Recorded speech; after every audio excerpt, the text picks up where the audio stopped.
Assalamualaikum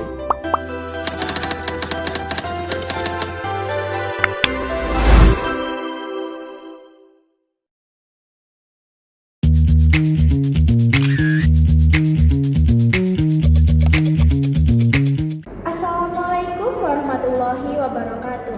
Alhamdulillahirabbil alamin, wassalatu wassalamu ala asrofil anbiya'i wal mursalin wa ala alihi washabbihi ajmain, amma ba'du.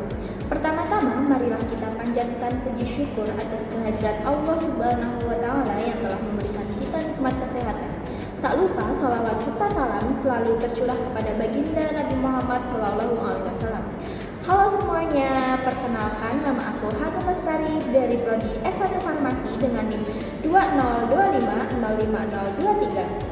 Di sini aku akan membawakan kultum aku yang berjudul Menjaga Kesehatan Hati Demi Kesehatan Fisik. Teman-teman mahasiswa farmasi pasti udah nggak asing sama yang namanya laboratorium. Di laboratorium kita pasti pernah bikin obat. Nah, kalau kita bikin obat, kita pasti selalu mikir gimana cara menjaga stabilitas obat tersebut. Kita jaga pH-nya, jaga suhunya, supaya apa? Supaya kualitas atau zat aktif yang ada di dalam obat tersebut tidak rusak. Nah, begitu juga dengan diri kita sendiri, teman-teman. Terkadang kita juga lupa menjaga zat aktif yang ada di dalam tubuh kita sendiri, yaitu hati. Kenapa sih hati itu penting banget buat dijaga? Dan apa hubungannya menjaga kesehatan hati demi kesehatan fisik? Nah, teman-teman, di sini aku bakalan jelasin 3 poin simpel buat kalian alasan kenapa kita harus menjaga hati demi kesehatan fisik. Poin yang pertama, hati adalah pusat kendali. Kalau di teori anatomi, kita udah pasti tahu kalau hati itu tempatnya detoks racun di dalam tubuh. Tapi kita coba lihat dari sisi spiritual, di mana hati adalah bosnya tubuh. Analoginya gini, teman-teman. Kalau bosnya stres, pasti anak buahnya atau kinerja anak buahnya itu pasti berantakan. Begitu juga dengan tubuh kita. Kalau hati kita stres, pasti organ lain itu ikut berantakan.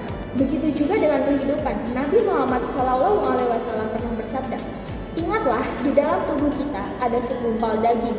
Jika ia baik, maka seluruh tubuh akan baik. Jika ia rusak, maka seluruh tubuh akan rusak.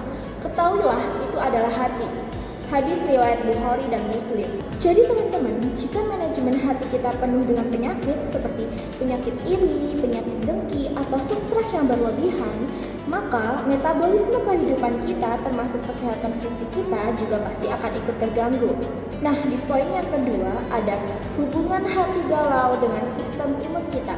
Teman-teman, di sini ada yang namanya ilmu psikoneuroimunologi. Apa sih psikoneuroimunologi itu?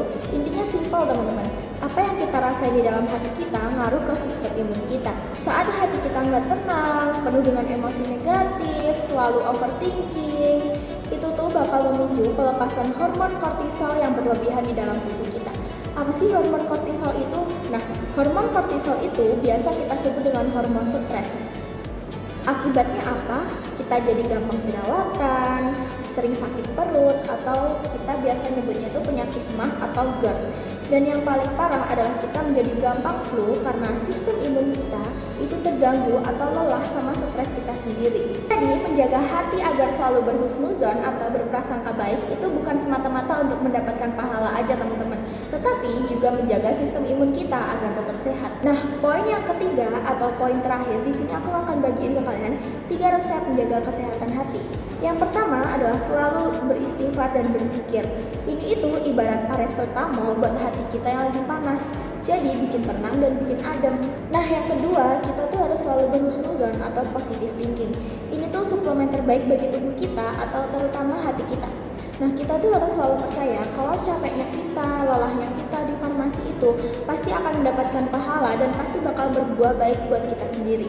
Nah, poin yang ketiga atau poin terakhir menurutku ini tuh paling penting, teman-teman, yaitu jangan membandingkan diri kita dengan orang lain.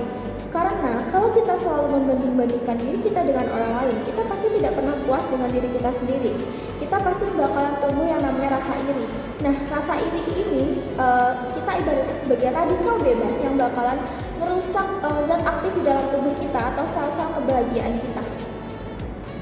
Nah, teman-teman, dari ketiga poin yang aku sampaikan tadi, bisa kita simpulkan bahwa kesehatan tubuh kita, terutama hati kita, itu tuh gak cuma dari suplemen atau vitamin yang kita minum, tetapi juga oleh zat aktif yang berupa ketenangan di dalam hati kita sendiri. Hati yang bersih akan menghasilkan hormon-hormon kebahagiaan seperti dopamin dan serotonin yang merupakan suplemen terbaik alami bagi tubuh kita.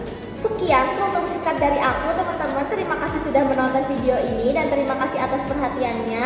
Mohon maaf jika dari aku masih ada salah kata atau kata kurang berkenan untuk didengarkan. Tetap semangat kuliahnya, teman-teman, dan kita harus yakin kalau kita pasti lulus bareng karena kita masuknya juga bareng, teman-teman. Jadi wassalamualaikum warahmatullahi wabarakatuh. Bye bye.